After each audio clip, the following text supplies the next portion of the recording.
အားလုံးပဲမင်္ဂလာပါရှင်ဒီနေ့မှာတော့စာရေးဆရာမြူကူးလင်ကရေးသားထားတဲ့မဖဲဝါကိုဂတိဖြတ်သူဆိုတဲ့ဇာတ်လမ်းကိုတင်ဆက်ပေးစီပါရရှင်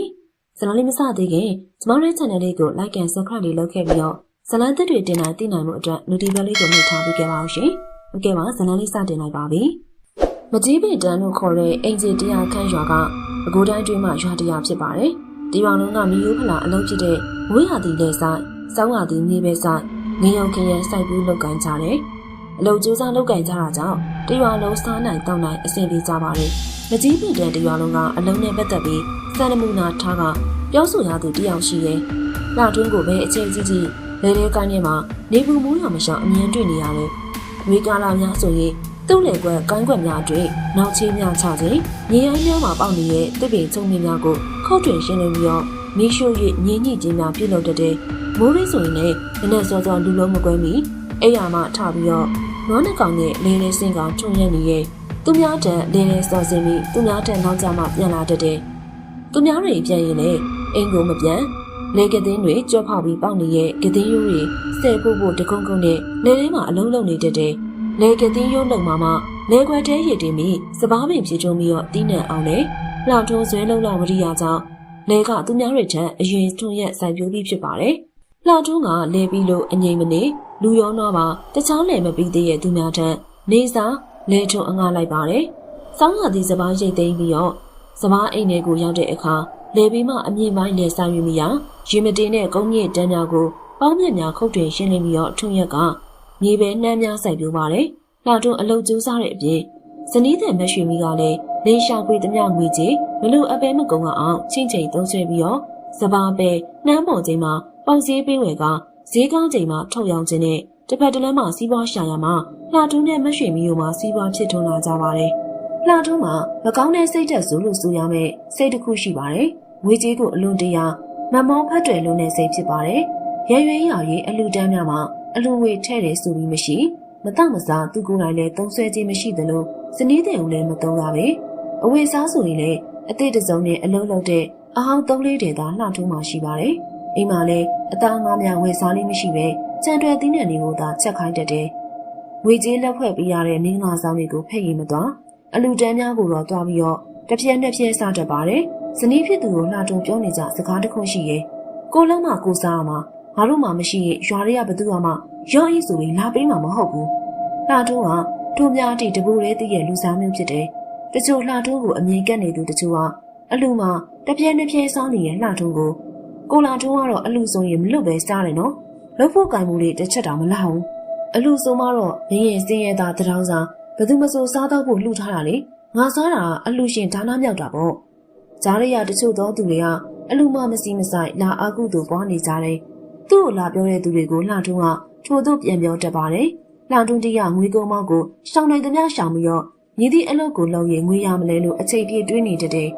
တနေ့သောအခါလှထုံးတရသူ့လည်းတွေကိုရွာသိန်းချိုင်းပေးမှဖြစ်သွားရင်ဧက1000ခန်းရှိတဲ့တင်းချောင်းကြီးအတွင်းမှာလူသိမ်းမမြတ်လာသေးတဲ့မြေရိုင်းမြေလူတွေကိုကြည့်ရင်လည်းအတွေ့တစ်ခုဝင်လာတယ်။တဲမြေများတဲ့မြေအမျိုးဆောင်မှုယခုတင်းချောင်းမြေလူတွေမှာမြေပဲစရင်အတော်ဥပြီးတော့မြေရုပ်ခရမ်းများအတော်ဖြစ်ထွန်းတယ်လို့တွေးနေရဖြစ်ပါတယ်။မကြီးပင်တန်းရွာတင်းချောင်းမှာရွာရဲ့အနောက်တောင်တောင်အရက်မှာရှိပါတယ်။ရွာနဲ့ခြေချေသွားမှာကတနာရီကျော်ခန့်ဝေးရဲ့ရှေ့ရခင်ကလေးကမြေဧက900ခန့်ကျဲတင်းချောင်းမြေနေရာမှာရွာမှာတေးဆုံးသူများကိုမြှောက်နှံကြတဲ့တောရွာတဘာဝအုပ်ကူတွင်မြှောက်နှံတဲ့သူရရှာပြီးတော့မြေမြှောက်လိုက်တာကများပါတယ်။ကုတ်ကိုညောင်ပင်ကဲ့သို့နှိမ့်ချို့အပင်ကြီးများပေါက်နေပြီးတော့တချို့နေရာတွေမှာခြုံနယ်ပိတ်ပေါင်းများနဲ့ဖုံးလန်းလျက်ရှိပါတယ်။ရှေးရခင်ကလူတွေကတင်ကြိုင်ကုန်းတို့အကြောင်းမရှိပဲဝင်ရောက်သွားလာလေးမရှိကြ။တင်ကြိုင်အတွင်းမှာများဘက်မစိုးထားနဲ့လေးဘက်ပေဝင်ရန်ကြောက်လာပါတယ်။ရွာမလူသေးမှသာမလွဲမရှောင်သာအာသူပါဖို့တင်ကြိုင်ကုန်းအတွင်းမဖြစ်မနေလို့သာဝင်ရပါတယ်။မကြီးပင်တန်းရွာတင်းချိုင်းမှာရွာရဲ့အနောက်တောင်တောင်အရက်မှာရှိပါတယ်။ရွာနဲ့ချိန်ချင်းသွားမှာကတနာရီကျော်ခန့်ဝေးရဲ့ရှေးရခင်ကလေးကမြေဧက900ခန့်ကျဲတင်းချိုင်းမြေနေရာမှာရွာမှာတည်ဆုံးတဲ့သူတွေကိုမြုပ်နှံကြတယ်။တောရွာတဘာဝအုပ်ကူသွင်းမြုပ်နှံသူတွေရှာပြီးတော့ရေမြုပ်လိုက်ကြတာကများပါတယ်။ကုတ်ကိုညောင်မင်ကဲ့သို့နှိမ့်ချို့အပင်ကြီးများပေါက်နေပြီးတော့တချို့နေရာတွေမှာခြုံနယ်ပိတ်ပေါင်းများနဲ့ဖုံးလွှမ်းလျက်ရှိရဲ့ရှေးရခင်လူတွေကတော့တင်းချိုင်းကုန်းကိုအကြောင်းမရှိပဲဝင်ရောက်သွားလာလေးမရှိကြ။တင်းချိုင်းအတွင်ညဘက်မဆူထားနဲ့နေဘက်ပင်ဝင်ရန်ကြောက်ကြတယ်။ရွာမလူသေးမှသာမလွယ်မရှောင်တာ အာသူဘဖို့တင်းကြိုင်ကုန်းအတွင်းမဝင်မဖြစ်မှုတောင်ဝင်ရပါတယ်။မြေနေရအလွတ်လွတ်ထရတဲ့နေရာတစ်ခုမှာလူသိမြုပ်နှံရတနေရာဆောင်ခုတ်ထင်ရှင်းလင်းပြီးတော့မြေချင်းတူကမြုပ်နှံတကြိုကြတယ်။အာသူဘလိုက်ဖို့ပြီးတင်းကြိုင်ကုန်းဝင်သူတွေကရွာတွင်းမှုဝင်ပြီးအချိန်ကပဲမိမိတို့ဝင်လာတဲ့ပစိုးအင်ဂျီတွေကိုရှော့ဖို့က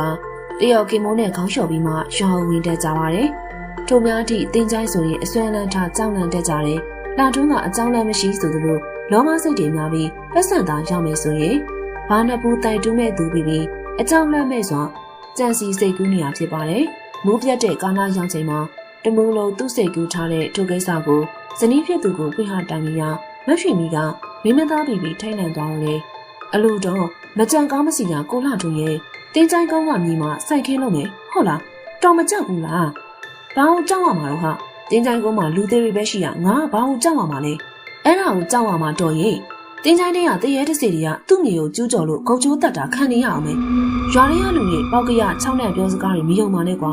ရွာတွေကဘသူကများတရေတက်လို့တရေလို့မင်းကကြားမိလို့လေမြေကမြေဟန်းတွေတင်းနံဘယ်လောက်တောင်ဖြစ်မလဲမသိဘူးဒါပေမဲ့ကျုပ်တို့ကတင်းကြိုင်မြေကိုကျူးကျော်ပြီးလုံရမှာလေကျူးကျော်နေဆိုပြီးနဲ့အပါယူအောင်မဟုတ်တာလူတွေမမြောက်ခင်ခဏတစ်ပြုတ်လုံမှာပေါ့လာထုံးကဇနီးဖြစ်သူကမလောက်တာတင်းကြိုင်တဲ့မှာပန်းနှန်းစိုက်ပြိုးဖို့အတွက်ခြုံတွေကိုခုတ်ထင်ရှင်းနေမှာလို့လေရွာသားတွေကလောဘစောတက်လုံးနဲ့လှထုံးကိုကြည့်ပြီးအမျိုးမျိုးပြောဆိုနေရရှိနေကြတယ်လှထုံးတယောက်လောဘတက်ချက်ကတော့လက်လန်နေဟဲ့တင်းကြိုင်မြေကိုတော့ကျူးကျော်ပြီးတော့တင်းနံစိုက်ဖို့လုပ်နေပြီဒီကောင်မို့မကြောက်မလို့ကွာဟုတ်တယ်ကွာလူမလူစီဘလူးမဘလူးစီဆိုတာရှိရဲ့ဒီလိုမမြင်ရမတွေ့ရတဲ့ပြရလောကသားတွေနဲ့မပတ်သက်တာကောင်းတယ်ပတ်သက်မိရင်လူကိုဒုက္ခပေးနိုင်တယ်လှထုံးကတော့တင်းကြိုင်တဲ့ပိတ်တာတရေတွေဘယ်နဲ့ခုံချိုးတတ်မယ်မစိုးနိုင်ဘူးတကယ်လို့တင်းကြိုင်မြေကိုမလောက်ကောင်းမှုလို့တွားပြောနေလေသူစီးပွားရေးကိုမနာလို့ပြောတယ်ထင်မှာဒီလူကြီးကတော့ပတ်စံသာရမယ်ဆိုတင်းကြိုင်တော့ပါတော့ထဲထွက်နေမယ်လူစားမျိုးမဟုတ်ဘူးဘာဆက်ဖြစ်လာမလဲဆိုတာစောင့်ကြည့်ကြအောင်မရှိရတာပေါ့ရွာသားတွေကတယောက်တစ်ပေါက်နဲ့လှထုံးကိုပြောဆိုနေကြတယ်လှထုံးကရွာလူတွေအပြောကိုခေါင်းထဲမထက်ပထမဦးစွာတင်းကြိုင်အဆက်မြေကွက်လက်ကြီးတစ်ခုကိုခြုံတွေပင်တွေခုတ်ထွင်ရှင်းလင်းနေပါတယ်မြေလေးကဧကခန့်ခုတ်ထွင်ရှင်းလင်းပြီးရဲ့အခါခုတ်ထွင်ထားတဲ့ခြုံတွေပင်တွေ6သွင်းနေပြီဖြစ်တာကြောင့်မီးရှို့လိုက်တယ်ပြီးတော့မြေကွက်လက်အတွင်းအပေငုတ်တွေအမြင့်တွေတူးဖော်ပြီးမြေနေရာကိုပြုပြင်ပြီးတော့နွားနှကောင်နဲ့စတင်ထုံရတော်တယ်ထဲနဲ့ထုံရထားတဲ့မြေကိုထုံကျစ်နဲ့မြေစာတွေချောင်းမုံအောင်လုပ်ပြီးရဲ့အခါထို့မြေမှာမြေပဲတကန့်ငရုံတကန့်ခရမ်းတကန့်သူ့အကွက်နဲ့သူအကန့်ခွဲပြီးတော့စိုက်ပျိုးပါတော့တယ်မြေသားတွေကမြေဩဇာကောင်းတဲ့မြေဟိုင်းတွေဖြစ်တာကြောင့်လှထူးဆိုင်ကနေချင်းညချင်းတရရိပ်ကြီးထွားလာတော့တယ်မြေပဲဥတဲ့ရာသီရောက်တဲ့အခါလှထူးကမြေပဲကင်းတွေမှာကြွက်များတူးယူစားနေရှိရာကြောင့်ကြွက်ထောင်ချောင်းများဆင်မာတော့တယ်လှထူးကရွာအောင်မလာပဲသူ့လက်ထဲမှာနေပြီးတော့ကြွက်ထောင်ချောင်းတွေလည်းဆက်ပြီးကြွက်မိရေဖြုတ်ပြီးတော့အသစ်ပြန်ထောင်ထားတဲ့ရလာတဲ့ကြွက်တွေကိုတဲတွင်းယူပြီးတော့အရေးစုပ်မိခင်ထားပါတယ်လှထူးမှာကြောင်းလန့်စိမရှိညာရင်ညတာတင်းကြိုင်ကုန်းမှာသူ့ဆိုင်ခင်းများကိုတွားနေရပြီမဲ့ကြောင်းလန့်စိမရှိတညခါတိုင်းညတွေလိုလှထူးတယောက်တင်းကြိုင်မှာသူ့ဆိုင်ခင်းမှာညနေရထောင်ထားတဲ့ကြွက်ထောင်ချောင်းတွေတွားကြည့်ရထောင်ချောင်းများမှာကြွက်မိဟန်ရှိပေမဲ့ကြွက်တွေကိုမတွေ့ရပဲသွေးဆက်တွေကိုသာတွေ့ရပါတယ်လှဆောင်ကမိမိကြွက်ထောင်ချောင်းမှာကြွက်တွေကိုတင်းကြိုင်အတွင်းမှာခွေးတွေစားသွားတယ်လို့စိတ်မှာထင်မှန်ပြီးတော့နှမျောတတစွာနဲ့ခွေးတွေကိုကြိတ်ဆဲမိနေပါတယ်လက်မမီးရုပ်ဆောင်နဲ့စိုက်ခင်းအနှံ့ဟိုတင်မီးထိုးကြည့်နေစဉ်တင်းကြိုင်ကိုအတွင်းမှာခြုံကြမှာမိမတယောက်လှမ်းထွက်လာတာကြောင့်စိတ်တွင်းထိတ်ကနေဖြစ်သွားတယ်ညအချိန်မစိုးထားနဲ့နေ့လည်နေခင်အချိန်များမှာပဲတင်းကြိုင်အတွင်းကိုရွာမယောက်ျားသားများမလာဝင်ကြရ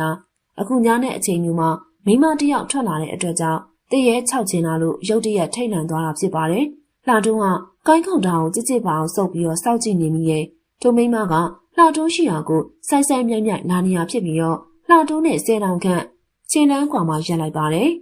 ရှေ့ကနန်းတွင်းသူများဝတ်တဲ့အဝါရောင်အင်ကြီးထမိတ်အဝေးစားတွေဝတ်ဆင်ထားတဲ့အသက်25နှစ်အရွယ်ချောမောလာပါတဲ့မိန်းကလေးတစ်ယောက်ဖြစ်ပါတယ်မိန်းကလေးရဲ့မျက်နှာကတခုခုဒေါသဖြစ်နေဟန်တင်းမာခက်ထန်နေရရှိပါတယ်ထိုမိန်းကလေးကသူတို့ရွာသူမိန်းကလေးမဟုတ်မိသည့်နေရာဒေသမှလာပြီးမိသည့်အကြောင်းကြောင့်တင်းတိုင်းကုန်းကိုရောက်နေရလဲလို့လှထုံးတွေးနေမိရဲ့မိန်းကလေးကိုတယောက်တည်းလာတယ်လို့ထင်မှတ်ထားတဲ့လှထုံးက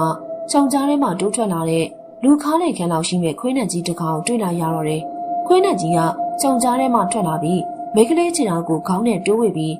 လက်နှစ်ဖက်ရှေ့ထောက်ကဖေချထိုင်နေတဲ့လှထုံးကိုစိုက်ကြည့်နေရဲ့ခွေးကြီးမျက်လုံးတွေကမီးအုပ်ဆောင်အရာဟပ်ပြီးနီရဲဆူးရှစွာရှိနေပါတယ်လှထုံးကခွေးကြီးကိုကြည့်ပြီးထိတ်လန့်သွားတဲ့အကယ်၍အဝါရောင်ဝတ်ဆောင်တဲ့မိန်းကလေးသာအမိတ်ပေးလိုက်ပါက လှထုံးကိုအယိုးအသားတစားစီဖြစ်အောင်ကိုက်ပြတ်သွားမှသိကြနေပါတယ်မိန်းကလေးကလေတံမာမာဖြစ်စကားပြောလာတယ်ဟဲ့ကောင်ဒီမြင်းနေရာမှာနေဘသူခွင့်ပြုချက်နဲ့ပိုက်ဆိုးပိုင်နေလုံနေရလဲလှထုံးကမိန်းကလေးစကားကိုကြားရချိန်စေရတွေအလွန်လိုကြောက်ရွံ့စိတ်ဝင်မိသွားပေမဲ့သူ့ထက်အများကြီးအသက်ငယ်တဲ့မိန်းကလေးတယောက်က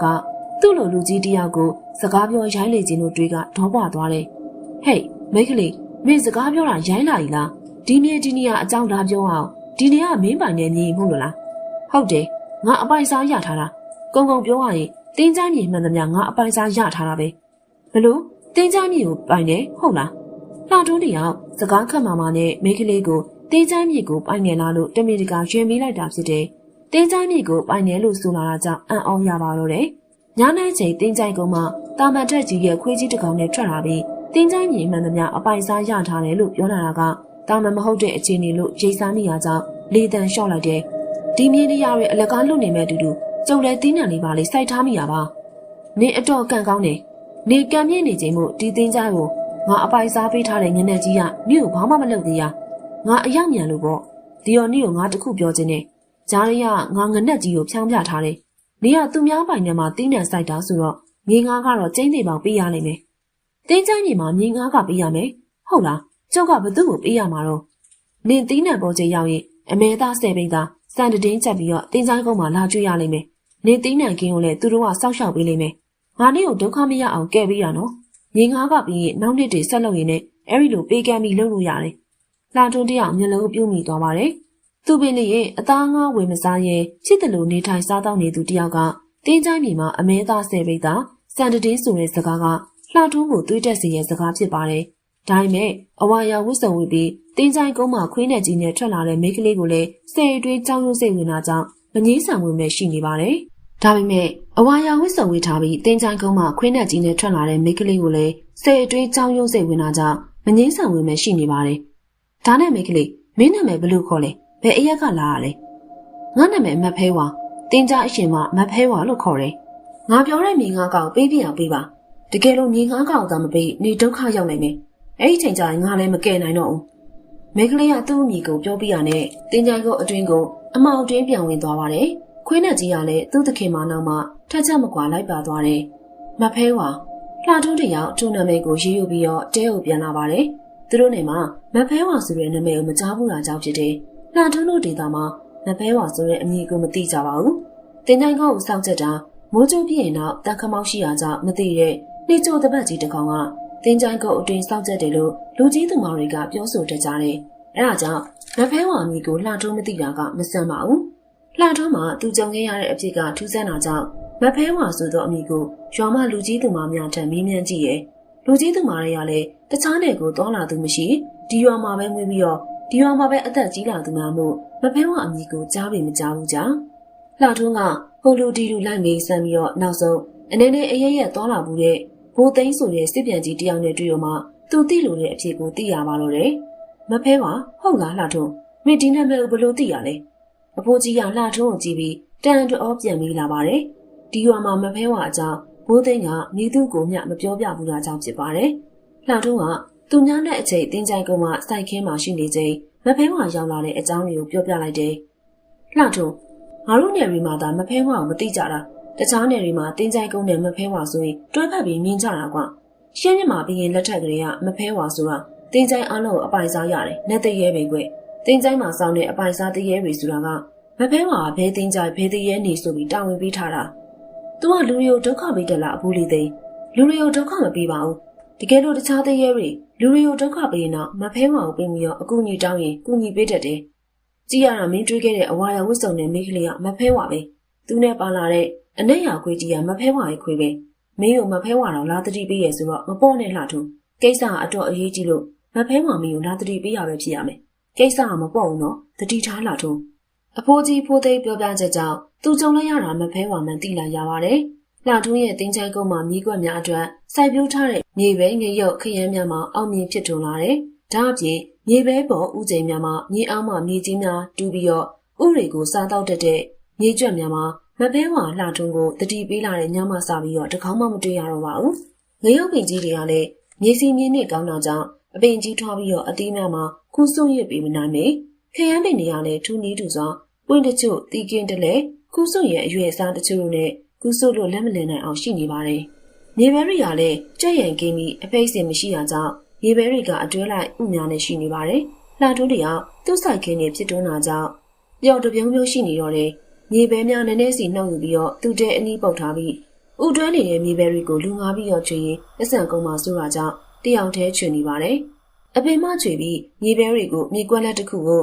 မျက်ပင်များခုတ်တင်ရှင်းနေပြီးတော့မြေပဲတောင်များချအောင်လှမ်းထားတယ်။နွားနှကောင်ကိုတင်းနဲ့ခက်လန်းလန်းတစ်ပီအောင်မှတွဲချီနာပြီးတော့မြေပဲပင်များကျွေးထားတယ်။လှထိုးကတနေ့ကုန်တနေ့ကန်မြေပဲချွေတဲ့အပြင်ညာအိတ်ခံဒီအချိန်ထိမြေပဲချွေသူဖြစ်ပါတယ်။အလုံးနဲ့ပတ်သက်ရင်တော့လှထိုးကလောဘတကြီးလုံးတဲ့သူဖြစ်တယ်။တညမှာ7 နာရီထိမြေပဲချွေပြီးလှထိုးတယောက်အိပ်ပျော်ချိန်မမဲကောင်ကြီးတစ်ကောင်ကတင်းကြိုင်ကောအတွင်းမှာလှထွန်းတဲရှိရာကိုရှောက်လာရာတဲပြင်မှာကြီးနှောင်ထားတဲ့နွားနှကောင်ကတရှူးရှူးနှာမုန်းလျက်ရှိပါတယ်။လှထွန်းဘသူလဲဟမ်ထိုကောင်ကြီးကလှထွန်းတဲကိုကိုင်းလုံးလိုက်ရာတဲကတိတ်ကနေဖြစ်သွားပါတယ်။ထိုကောင်ကြီးကအရက်ကအတောင်20နှားမြင်ပြီးတော့ကိုခန့်နာကစပားထဲတဲ့ပုတ်လုံးခန့်ရှိရဲ့မျက်လုံးတွေကလည်းရှောက်သီးလုံးခန့်ရှိပြီးတော့အစွဲကငှက်ပြောဘူးကြီးလောက်ရှိပါတယ်။ခြေလက်တွေကအုံးမြင့်ကြီးပြင်စီလုံးခန့်ရှိရဲ့ခန္ဓာကိုယ်မှာတတောင်အရှိအမွေးချမ်းကြီးနာနဲ့တကူလုံးဖုံးလွှမ်းနေရရှိပါတယ်။လှထိုးတဲခေါမိုးမှာပဲထိုကောင်ကြီးရေမတ်ခန့်တာရှိပါတယ်။လှထိုးမှာတဲရတိမ်ကနေဖြစ်သွားပြီးတော့ငလေနှုတ်တလို့ဖြစ်သွားတာကြောင့်အိမ်မုံစုံမွားနဲ့နူးလာရင်အမောင်အတွင်ရေနံစီမီကွက်ကိုဆမ်းပြီးတော့ထုံးနေချိန်တဲခေါမိုးတက်စီမှာအတန်အောရှာရှာကြီးနဲ့သူ့နာမည်လှမ်းခေါ်တန်းကြားလိုက်ရလို့ထိတ်လန့်ကအေးရောင်ရောင်အမားမနဲ့တဲပြင်ထွက်ရပြုလိုက်ချိန်မှာ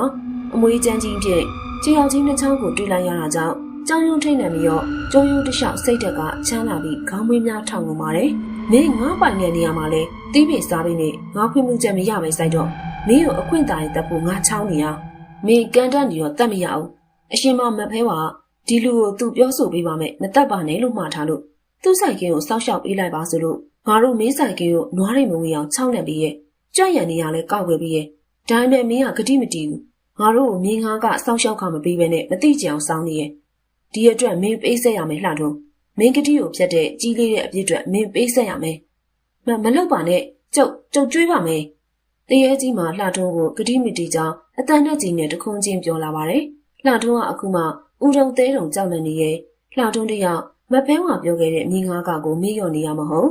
်အမဲသားတပိတ်တာဘိတ်စီဆိုရင်ဆယ်ပိတ်တာဆိုရင်ဈေးမြည်၍မြည်များစံတတင်းဘလောက်အဲ့လိုတွက်ချက်ပြီးတော့ကုန်ကြမဲ့ငွေကိုတွက်ချက်ပြီးမကြွေးမမွေးရဖြစ်ပါတယ်။အဲ့ဒီလိုမကြွေးမမွေးခြင်းအတွက်လည်းဘာမှမပြေလောက်ဘူးဆိုတဲ့အတွေ့အမျိုးတွေးခြင်းကြောင့်လည်းဖြစ်ပါတယ်။ယခုကြောင်းလန့်ဝေဟာကျုံလာတဲ့အခါမှာကျွေးပါမယ်လို့ကတိပြုလာတာဖြစ်တယ်။ဒါပေမဲ့လှထိုးနောက်ကျသွားပါပြီ။တရေကြီးကလှထိုးနွားနှကောင်အနီးကိုချင်းကပ်သွားတယ်။နွားနှကောင်ကကြောင်းနဲ့တကြားနှာတရှူးရှူးမှုတ်ပြီးရုန်းကန်နေပါတယ်။ကစုပ်ပေါင်းလေးရဲ့ကျိုးကိုအတင်းဆောက်ဆွဲနေရာကနေကျိုးကအသိမှုမပြတ်ပဲရှိနေချိန်မှာတရေကြီးကနွားနှကောင်ဦးကောင်ကိုသူ့လက်ကြီးနှစ်ဖက်နဲ့ထူချလိုက်ရ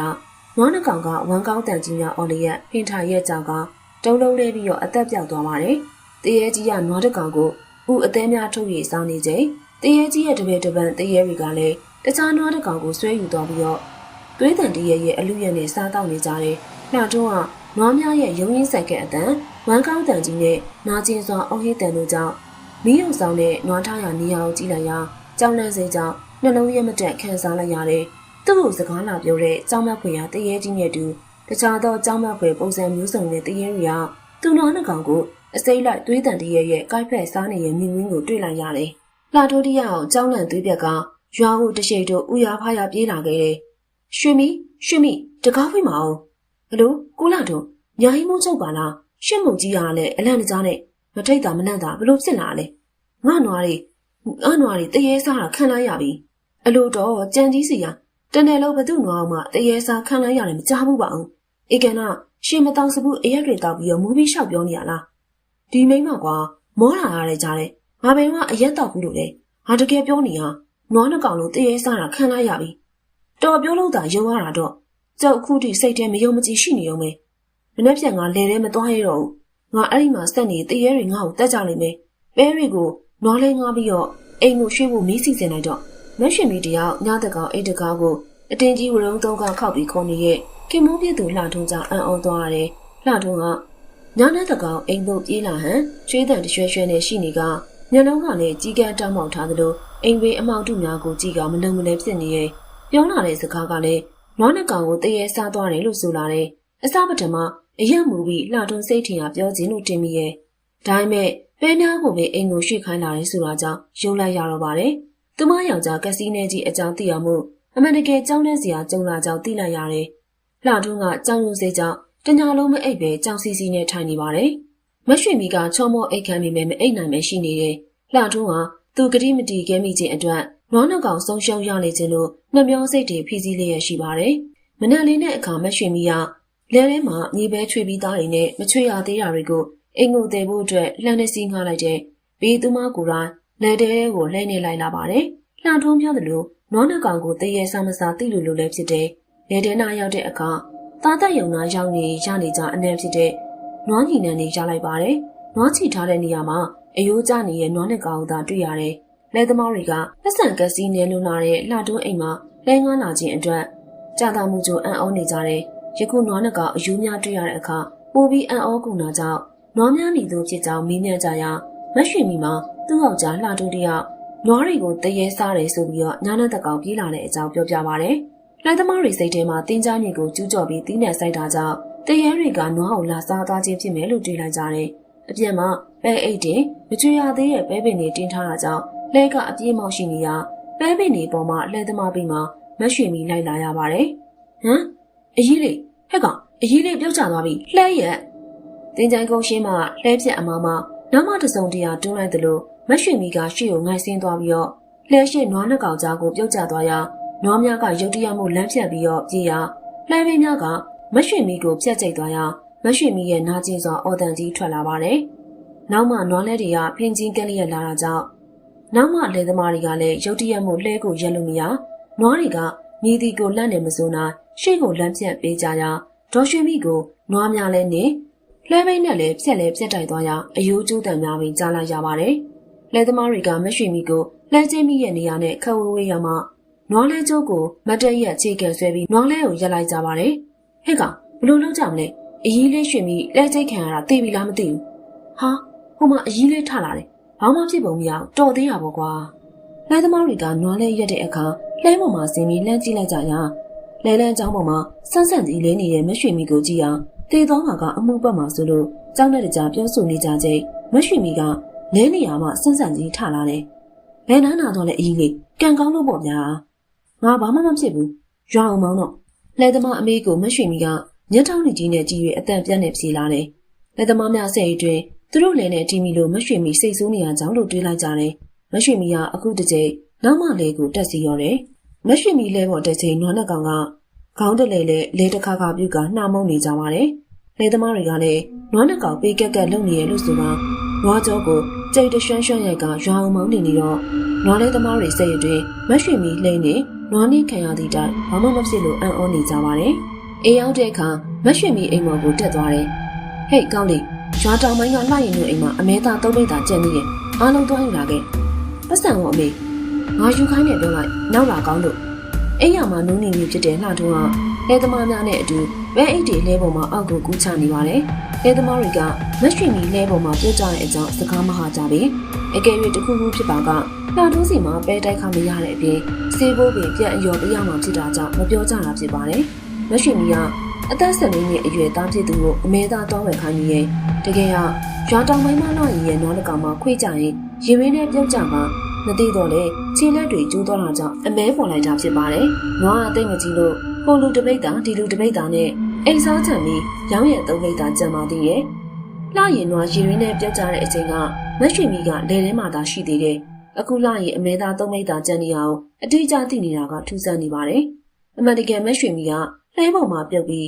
နွားနေလှဲနေခံရကတိတ်ဆုံးသွားပြီးတော့တင်းကြအတွင်းမှာဖုတ်တကောင်ကလက်တလောတည်တဲ့မရွှေမီခန္ဓာကိုယ်ကိုစားတောက်လို့ယူဝေးနေရဖြစ်ပါတယ်။လှရင်မှာမလာစဘူးမရွှေမီသားကအမဲသားလာဝဲခြင်းအတွက်အံ့ဩနေပါတယ်။ကက်စီနဲ့ကော်တီယာအသားငါးဝယ်စားလေးမရှိရဲ့သူကအမဲသားသုံးမိတ်သားဝဲခိုင်းလိုက်တယ်ဆိုလို့မယုံမရဲဖြစ်ကကလေးကိုတီချာမင်းနေရကလေးကသုံးမိတ်သားလို့အတိအကျပြောနေရကြောင်းသုံးမိတ်သားနဲ့30သားမှားမှဆိုလို့အိမ်ကိုဝင်လိုက်လာပြီးတော့မရွှေမီရဲ့မရွှေမီနေမအပေါ်မှာလှရင်လက်ထဲမှာလည်းအသားတွေနေပါလား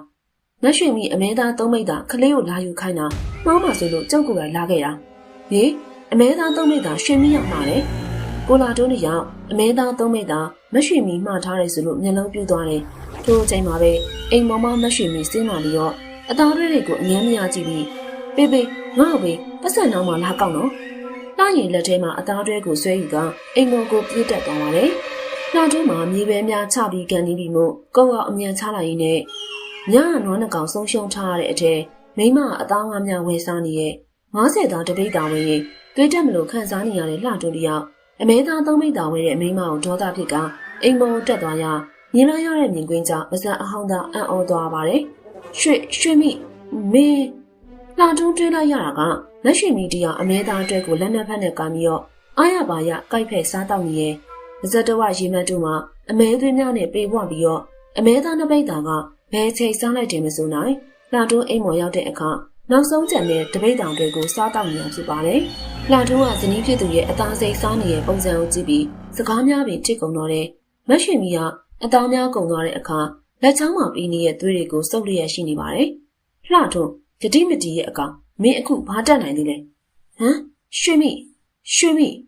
မင်းမိမရွှေမိသေးပြီလဲပေါ်ကငါတုံးချတက်လိုက်တာပြီးတော့မင်းမိမကိုလည်းငေါဝင်နေရပဲအခုမင်းမိမကိုခန္ဓာငါယူလိုက်ပြီမင်းဘာတက်နိုင်သေးလဲရွှေမိကလှတွန်းကိုမျက်တောင်းနေကြီးများနဲ့ကြည့်ပြီးယောက်ျားအတန်အော်ကြီးနဲ့ပြောလာရာလှတွန်းတယောက်ကြောက်လန့်ပြီးတော့အနောက်ကိုပဲခြေတလန်ဆုပ်လိုက်မိရဲ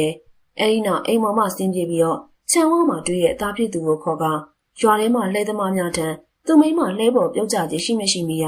လှဲသမားတွေကစေးဖို့လောင်တောင်းနေထင်းပြီးတော့စိုးရိမ်သွားပါတယ်ပြောကြလေကွာဟုတ်မဟုတ်ပဲဖြစ်မင်းတို့ငါဘာမှမလုပ်ဘူးငါအတွက်တည်ရရှိနေတော့အရေးကြီးနေလို့အမြန်ပြောကြပါလဲသမားတွေကအစပထမငြိမ်နေကြပေမဲ့လှတွန်းအလောတကြီးမင်းနေမှုကြောင့်စစ်လိုဟာဖြစ်သဘောထားပြီးစစ်ချောင်းကုတ်စီကိုပြောပြလိုက်တော့တယ်လဲသမားတွေစကားဆုံးတဲ့အခါလှတွန်းတယောက်လဲသမားခြံထဲမှာအပြေးတစ်ပိုင်းထွက်သွားရစေဘူးပတ်စံလာတောင်းနေတဲ့ဒီနေ့လဲသမားတွေကအံ့ဩကုန်ကြပါတယ်လှတွန်းပြေးသွားတဲ့နေရာကပျော်ကကုသတဲ့ဦးမောင်ကြီးထံသို့ဦးမောင်ကြီးလောက်ပါဦးဗျာကျွန်တော်မိမတရေပူးနေလို့ပါဟေးဘလို့ဖြစ်ရလဲလှတွန်းကမိမဘလို့လို့တရေပူးနေရလဲလှတွန်းကသူ့မိမအကြောင်းစုံကိုပြောပြလိုက်ရာဦးမောင်ကြီးကဆေးလွယ်အိမ်နဲ့ကြိမ်လုံးကိုယူပြီးလှထွန်းတို့အိမ်ကိုရောက်လာကြပါတယ်။မရွှေမီကအိမ်မှာအော်ဟစ်တောင်းကျမ်းလျက်ရှိအောင်ကြောင့်ဦးမောင်ကြီးလည်းဖျားကုန်တော့တရားကုန်တော်များယူဖက်ပြီးလေဘေးမှာပေးကြီးကွေးစုပေးလိုက်တဲ့အခါမှာမချီမဆန့်အော်ဟစ်လျက်ရှိပါတယ်။ဟဲ့ကနေဒီလူခန္ဓာကိုယ်လည်းဝင်ပြီးစားတော့နေရဘလောက်အပြစ်ကြီးရဲ့ဆိုတာသိရမဟုတ်လား။မင်းပြစ်ကိုမင်းသိရမဟုတ်လား။နောက်ဒီမိသားစုကိုဒုက္ခမပေးနဲ့။ပေးငါနဲ့အတွေ့ပဲ။ကြားလား။ဆရာကတော့လေးစားပါတယ်။ဒါမဲ့ဟိုကောင်ကမဖဲဝါကိုပေးထားတဲ့ဂတိကိုဖြတ်တယ်။ကျုပ်တို့ပိုင်ထဲမှာအသီးနှံစိုက်တယ်။သီးနှံပေါ်ချိန်ကျုပ်တို့ကိုညီငါကအနေနဲ့ကျွေးမွေးပါမယ်ဆိုတဲ့ဂတိကိုဖြတ်တယ်။ဒါကြောင့်သူ့မိမကိုလှဲပေါ်ကတွန်းချပြီးတော့တတ်လိုက်တာ။အခုဒီကောင်မိမတေးပြီ။ပြီးတော့သူ့မိမကိုလည်းဝင်ပြီးစားတော့ပြီးဒီကောင်ကိုတက်ဖို့ကြံထားတာပဲ။ဟေးဦးမောင်ကြီးကမျက်တောင်းနေကြီးနဲ့လှထွန်းကြီးကအန်ကျက်ပြီးစားမလို့ဝါမလို့ပြောနေရဲ့မရွှေမီကိုအတွင်းဥကပ်ပြောနေရဲ့ဟုတ်ကောင်စကားကြောင့်အံ့ဩသွားပါတယ်။အခုကိစ္စမှာမကျေနပ်တဲ့ရန်မျိုးများနဲ့သက်ဆိုင်နေတဲ့ကိစ္စမှန်သိလိုက်ရတယ်။မင်းတို့ပြဿနာဘာရှိမှန်းငါမသိဘူး။ဒါမှမင်းကတော့လူကိုယ်ထဲဝင်နေရဲ့ဆိုရမင်းကကြီးလေးရဲ့အပြစ်ကိုကျူးလွန်နေပြီ။ဒီတော့ကိုအခုချက်ချင်းထွက်ဖို့လုပ်ပါ။မရွှေမီကလှထွန်းကိုစားမတက်ငါမတက်ကြည့်ရင်ကိုကန်းနာကတဆက်ဆက်တုံးလာပြီးရုတ်တရက်နောက်ကိုဘိုင်းကနေပြည့်လဲသွားပါတယ်။ရွှေမီကလဲပုံကပြုတ်ကျခြင်းတွေကအသက်ပြောက်သွားပြီလှထွန်းပြစ်မဖြစ်ရလေရွှေမီရဲ့ငါကြောင့်မင်းအခုလိုအဖြစ်ဆိုးကြုံရတာငါ့ကိုခွင့်လို့ပါကွာလှထွန်းတယောက်ဇနီးဖြစ်သူရုံလောက်ကိုဖက်ကချုံမွေးချောင်းငုံရဲ့မချစ်တင်ငယ်ရေရွနေရဲ့ကက်စီနဲ့အချောင်းလူချင်းတဲ့သူကြောင့်သူ့မိမတစားကန်ဖြစ်သွားရလေခြင်းတို့တွေကရင်တူးမနာရှိနေပါတယ်အာသူဘအတွက်ရွာမလူတွေပြည်စင်နေချိန်လှထွန်းတယောက်ငုံငန်နဲ့ရှိနေရဲ့ရွာသားတွေကလှထွန်းကက်စီနဲ့လို့အမြင်ကက်ကြပြီးနဲ့အခုလိုဇနီးဖြစ်သူအသေးဆုံးနဲ့တေးရတယ်ဆိုတော့လေတနာစိတ်ဝင်ပြီးတော့အာသူဘမှာလူရတာတွေကိုဝမ်းဝန်းလောက်ကန်ရရှိပါတယ်။လှထွန်းတယောက်ညနေဆောင်အချိန်ငှက်ကြီးအောင်တာတစ်ချောင်းကိုအချိန်တော်ကြာသွေးလျက်ရှိနေရဲ့ညမောင်ကြီးပြို့အချိန်ရွာထက်အရက်ဆိုင်မှာအရက်ဝေတောင်းကဓာတ်လူကြီးကိုကန်ပြီးလှထွန်းတင်းချိုင်းကုတ်ပတ်သွားတာကိုရွာသားတချို့တွေ့လာရပါတယ်။ညလုံးကငူးထားတာငိုးအပ်နေရဲ့နေကနာကြီးတက်ဖြစ်အန်ကျိတ်လျက်ကျောင်းလမ်းွယ်ရလှထွန်းကိုကြည့်ပြီးဘယ်သွားတယ်ဘာလို့မလဲမမေးဘူးကြလှထွန်းတယောက်အရက်တောင်းလေးတောက်ထားမရှိရကြောင်းအရက်တစ်ပိုင်းကလှထွန်းကိုအတော်ကြီးမူးရစေပါတယ်။မဖဲဝါထွက်ခဲ့စမ်းငါမိမတည်ရတာနေကြောင်ညွန့်ငါတတ်မယ်အခုထွက်ခဲ့လှထွန်းမှာမမှုဖြင့် တင်းကြိုင်အတွင်းမဖဲဝါကိုအမျိုးမျိုးစိတ်ခေါ်လျက်ရှိရဲ့တင်းကြိုင်တကောင်အပိုင်စားရတယ်ဆိုဘာလဲအခုတော့ကြောက်နေပြီလားထွက်ခဲ့စမ်းမမဖဲဝါဆိုတဲ့ကောင်မနင်တို့ကိုမကြွေးမမွေးရနဲ့ငါမိန်းမကိုတတ်လိုက်ကြတယ်ပေါ့လေဘဲကြောင့်မှပုံနေရလဲလာစမ်းမတရေဘိုးကရောက်နေရနောက်ဘိုးကတစ်ခုကူးသွားအောင်တတ်ပြီးမယ်မဖဲဝါထွက်ခဲ့လှထုံးတယောက်ဓာကြီးကိုဝင်ပြီးမဖဲဝါကိုစိန်ခေါ်ကအနီးမှကျုံပင်များကိုသူ့ဓာနဲ့ဝှေ့ရမ်းနေပါတယ်နီးနေအောင်သွေးထားတဲ့ဓာမို့ဓာသွားနဲ့ထိမိရဲ့ကျုံတွေများပြတ်ထွက်ကုန်တဲ့တင်းကြအတွင်းစီမှာနှက်ကြောတဲ့ခွေးဥတန်ကိုလှထုံးကြလိုက်ရပါတယ်အဲဒီနောက်ချုပ်ကြအတွင်းမှာသူတစ်ခါတွေ့ဘူးခဲ့တဲ့အဝါရောင်ဝစ်စုံဝင်မိန်းကလေးလှမ်းထွက်လာတာကိုတွေ့လိုက်ရတယ်ငါးမိသားစုပြက်အောင်ဘဝဖြစ်တဲ့ကောင်မသိပြီးတော့လှထုံးတယောက်မဖဲဝါအောင်မြင်တဲ့အခါဒေါသနဲ့ပြောဆိုကျင်းသွားလိုက်ပြီးတရိုးလန်းတစ်ဖက်ဖြစ်စုံကန်ညောက်ကမဖဲဝါတန်ပြေးသွားလိုက်ပါတယ်လှထုံးကဓာတ်ဝင်ပြီးမဖဲဝါရှိရာကိုပြေးသွားရာမြေကမှုတစ်ခုကိုခလုတ်တိုက်ပြီးတော့လူအားရှိကိုဝန်လျာမှောက်ကျသွားရာလှထုံးနဲ့တူရုံမမြင်ရတဲ့တစုံတစ်ယောက်ကအောက်ကိုအားနဲ့နှိပ်ချလိုက်ရာလှထုံးလဲသွားတဲ့အချိန်မှာဓာပြကသူ့ရဲ့ဝမ်းမိုက်ကိုချိန်ထားသလိုဖြစ်ပြီးတော့မြေကြီးပေါ်လဲကျချိန်တရိုးကမြေကြီးနဲ့ထိကအရှိန်နဲ့ဆောင်းထိုးသလိုဖြစ်ပြီးတရိုးကဘိုင်းမဖောက်ပြီးတော့ကြောကုန်းမောက်ထွက်သွားပါတယ်လှထုံးကနာကျင်မှုကြောင့်အတန်ခန့်အုပ်အုပ်အော်ကနှလုံးကြီးများပြုကနာကျင်မှုတံကိုမကြီးမဆက်ခံစားရလျက်ရုတ်တရက်အသက်မထွက်နိုင်ပဲရှိနေပါတယ်။ထိုအချိန်မှာမဖဲဝါကလှထုံးပြည့်အိမ်ကိုကြည့်ကစကားပြောလာတယ်။လူမကိုတပိုးသိရဲ့အတ္တသမားလောဘကြောင့်မကြော်သင့်တဲ့စီးကိုကြော်တယ်။ဒုက္ခမရောက်အောင်ဂျားရရပြောဆိုနှိမ့်နှံပြီးရကျေးဇူးကိုမထောက်။ကျေးဇူးရှင်ကတော့စော်ကားပြစ်မှာတဲ့အကောင်နေမိမတရားနာတခြားဘသူကြောင့်မှမဟုတ်ဘူး။နေကြောင့်ပဲအခုနေနဲ့ထိုက်တဲ့ပြစ်ဒဏ်ကိုနေခံရတာပဲငမိုက်သားရဲ့ခံပြီးတော့လှထုံးကိုကြည့်ပြီးစကားပြောပြီးချိန်မဖဲဝါကတင်းကြိုင်ခုတ်အတွင်းဝင်သွားရာခွေးနဲ့ကြီးကလည်းမဖဲဝါနောက်မှာလိုက်ပါသွားပါတယ်။မဖဲဝါတင်းကြိုင်အတွင်းဝင်သွားပြီးမကြာမီကျောင်းသားငွေရကောင်းတဲ့ပုံစံမျိုးနဲ့တရေများမှာလှထုံးအနီဝိုင်းအုပ်တူလာပါတယ်